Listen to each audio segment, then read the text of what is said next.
So, then I get a phone call from my friend Anthony. I'm sitting on the 44th floor of 60 Wall Street in 2006, 7. Right.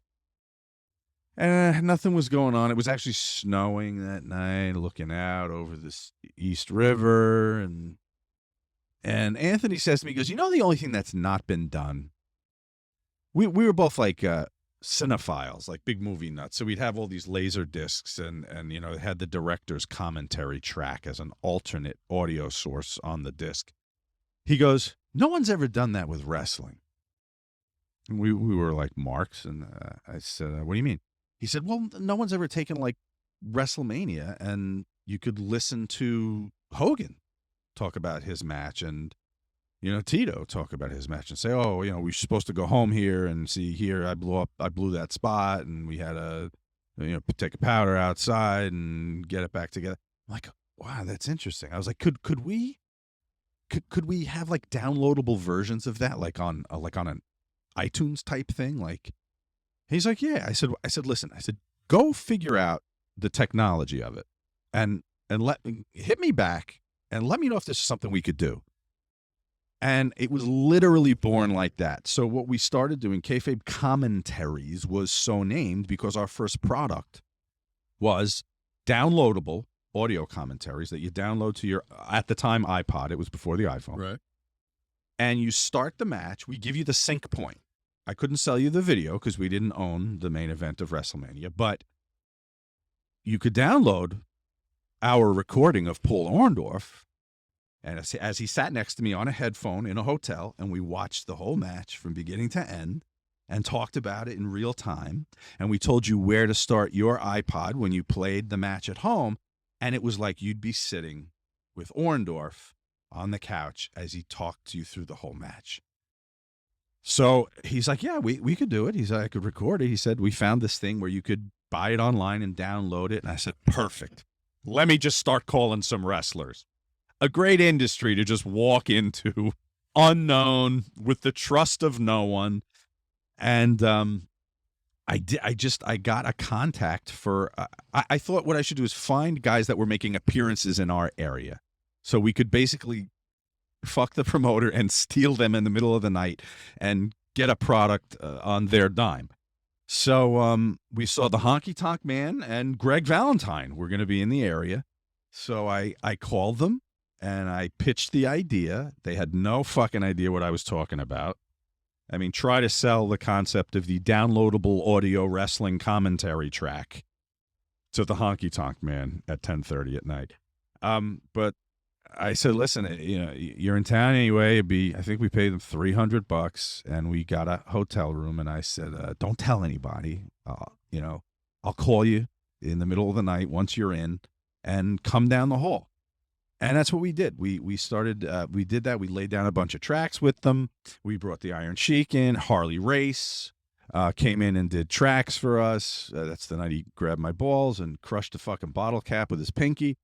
And Paul Orndorff. And that was our first product. They were downloadable tracks that you could watch famous matches with the wrestler in your ear.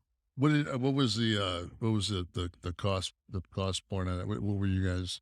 We'd pay the talent around $300. You get the room, maybe $150. So it was $450, and we feed them if they were in town early enough. That was always one of our things. We always came at it not like the shoot industry, because I was working on film sets.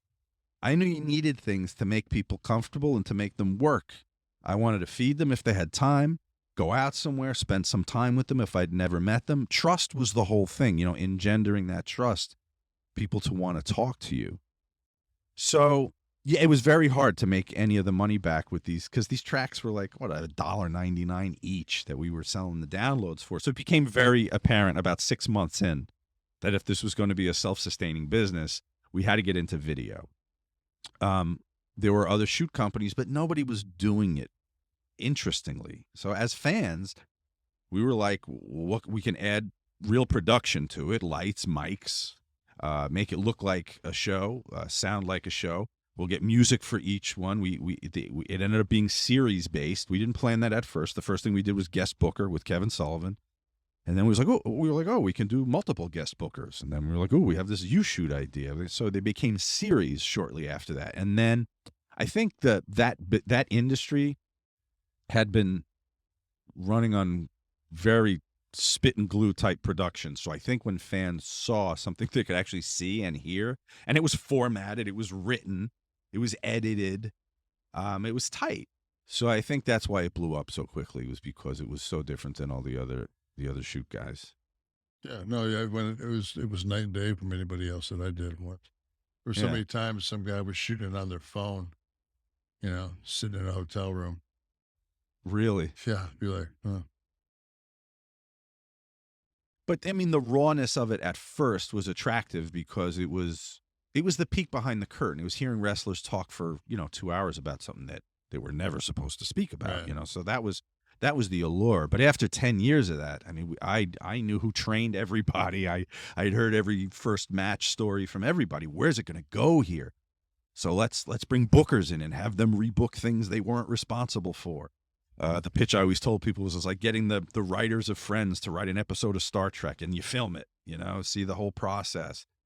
And then the you shoot stuff. Give fans access. Let them conduct the shoot interview. They want to fucking go hard on somebody, let them shoot on somebody. They want to propose marriage, let them propose marriage. We'll play the video and just get the more provocative guys and gals in the I business. just always loved the fuck, marry, kill. The F, marry, kill was very popular. Yes. All that stuff comes back to haunt me. The Batista's dick and you're the you shoot guy. I sat with Bruno Sammartino and did a retrospective of the '60s with him. Hardly. No, I'm Batista's dick. Yeah. 11 soft. Somebody's got to be. Yeah, somebody's got to be Batista's dick. Oh, fuck. You've had a good episode. I mean, you've had a good run, man. It was a good run. I'm ready for the fucking the casket. That'll be my epitaph. The guy that asked about Batista's dick. There's more to come though. This podcast. Yeah, we got a podcast now. This is the shit. Yeah. The publishing stuff is starting to take off a little bit too. Oh yeah. I always pick. What do you got? Like 9 books now? Yeah, I have 3 thrillers, 3 books about the wrestling industry, and just co-wrote Todd Gordon's autobiography, which should be out in, they said, spring 2024. That seems like a long time, but and then 2 other thrillers that I pick all the stable industries that are growing and prospering. Right. Books and wrestling interviews. Right. Yeah. Elon Musk, I'm not. You're an artiste. I'm an artiste. You're an artiste, my friend. You got some wonderful children. I do. I have a 16-year-old daughter and a 9-year-old daughter. So I'm an idiot and a hero all in the same day in the same house. Well, that's if you're God until they hit about 10, and then dude, you're so fucking out of it. Like, I was fucking cool as fuck a minute ago when I was painting that fucking navel on Adam.